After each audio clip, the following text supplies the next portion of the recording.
Hello everyone, welcome back to YouTube channel. So ನನಗೆ ಗೊತ್ತು, ನಾನು ಈ ವ್ಲಾಗನ್ನು ತುಂಬ ಲೇಟಾಗಿ ಅಪ್ಲೋಡ್ ಮಾಡ್ತಾಯಿದ್ದೀನಿ ಅಂತ. ಆದರೂ ಪರವಾಗಿಲ್ಲ, ನಾವೆಲ್ಲ ಫ್ರೆಂಡ್ಸ್ ಸೇರಿಕೊಂಡು ಕಡಲೆಕಾಯಿ ಪರಿಸೆಗೆ ಹೋಗಿದ್ವಿ. ನಿಜವಾಗ್ಲೂ ನಮ್ಮ ಬೆಂಗಳೂರಲ್ಲಿ ನಡೆಯೋ ಕಡಲೆಕಾಯಿ ಪರಿಸೆ ಅಂತೂ ಸಖತ್ತಾಗಿರುತ್ತೆ ನೋಡೋದಕ್ಕೆ.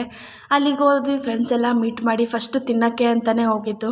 ಪೊಟೊಟೊ ಟ್ವಿಸ್ಟರು, ಪಾಪಡು ಮತ್ತು ಫ್ರೂಟ್ ಸಲಾಡ್ ಎಲ್ಲ ತಗೊಂಡು ಹಂಗೆ ಅಲ್ಲೊಂದು ರೌಂಡ್ ಸೆಲ್ಫಿ ವೀಡಿಯೋಸ್ ಎಲ್ಲ ಮುಗಿಸ್ಕೊಂಡು ಫುಲ್ ಜಾತ್ರೆನ ನೋಡೋಕೆ ಹೋಗಿದ್ವಿ.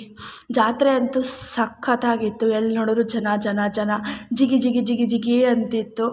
ನಮಗೆ ನಮ್ಮ ಜಾತ್ರೆನ ನೋಡೋದಕ್ಕೇ ಸಖತ್ ಖುಷಿ ಆಗುತ್ತೆ. ಆ್ಯಂಡ್ ಆನ್ ದ ವೇ ಬರ್ತಾ ಅಲ್ಲಿ ಕಡಲೆಕಾಯಿ ಬೀಜ ಇತ್ತು ಮತ್ತು ಮಾವಿನಕಾಯಿ ಇತ್ತು. ಅದನ್ನು ತಿಂದ್ಕೊಂಡು ನನ್ನ ಫ್ರೆಂಡು ಕೂಡ ಏನೋ ವಾಯ್ಸ್ ನೋಟ್ ಕೊಟ್ಟಿದ್ಲು, ಬಟ್ ಅದನ್ನು ಹಾಕ್ಬೇಡ ಅನ್ನೋದಕ್ಕೆ ನಾನು ಹಾಕಿಲ್ಲ. ಸೊ ನೀವು ಎಲ್ಲರೂ ಈ ವ್ಲಾಗನ್ನು ಕಂಪ್ಲೀಟಾಗಿ ನೋಡಿ ನಮ್ಮ ಕಡಲೆಕಾಯಿ ಪರಿಸೆ ಜಾತ್ರೆ ಹೇಗೆ ನಡೀತು ಅನ್ನೋದನ್ನು ತಿಳ್ಕೊಳ್ಳಿ. ಅದಾದಮೇಲಿಂದ ಈ ನಡುವೆ ಇನ್ಸ್ಟಾ, ಯೂಟ್ಯೂಬ್ ಎಲ್ಲೇ ನೋಡಿದ್ರೂ ಸಹ ಇವ್ರ ಸಾಂಗ್ ಅಂತೂ ಸಿಕ್ಕಾಪಟ್ಟೆ ವೈರಲ್ ಆಗಿದೆ ಆ್ಯಂಡ್ ಫೇಮಸ್ ಆಗಿದೆ. ಸೊ ನಾವು ಅವ್ರನ್ನೂ ಹೋಗಿ ಮೀಟ್ ಮಾಡಿ ಅಲ್ಲೂ ಕೂಡ ವೀಡಿಯೋಸ್ನ ತೊಗೊಂಡ್ವಿ. ಇದ್ರದ್ದು ಆಡಿಯೋ ಕ್ಲಿಪ್ ಹಾಕ್ಬೇಕು ಅಂದ್ಕೊಂಡೆ, ಬಟ್ ಅಲ್ಲಿ ತುಂಬ ರಶ್ ಇದ್ದಿದ್ದರಿಂದ ನೀಟಾಗಿ ಆಡಿಯೋ ಕೇಳಿಸಿಲ್ಲ. ಸೊ ಹಾಗಾಗಿ ನಾನೇ ವಾಯ್ಸ್ ರೆಕಾರ್ಡ್ ಆಗ್ತಾಯಿದ್ದೀನಿ.